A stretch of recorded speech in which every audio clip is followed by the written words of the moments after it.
بسم اللہ الرحمن الرحیم۔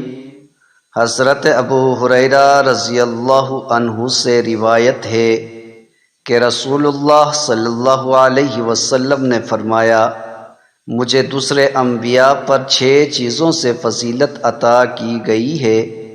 مجھے جوامع الکلم یعنی بات مختصر مفہوم زیادہ عطا کیے گئے ہیں، رعب کے ذریعے میری مدد کی گئی ہے، مال غنیمت میرے لیے حلال کیا گیا ہے، میرے لیے تمام زمین سجدگاہ اور پاک قرار دی گئی ہے، مجھے تمام مخلوق کی طرف بھیجا گیا ہے اور مجھ پر نبوت کا سلسلہ ختم کر دیا گیا ہے۔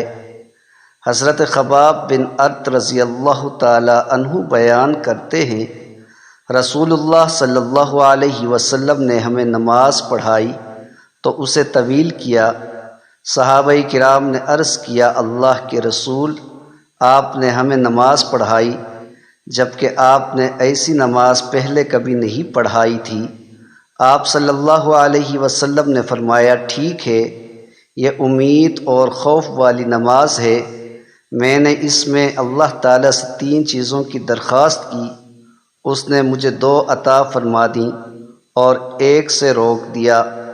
میں نے اس سے درخواست کی کہ وہ قحط کے ذریعے میری امت کو ہلاک نہیں کرے گا، اس نے اسے شرف قبولیت بخشا۔ میں نے اس سے درخواست کی کہ وہ ان کے علاوہ کسی اور دشمن کو ان پر مسلط نہیں کرے گا، اس نے یہ بھی پوری فرما دی۔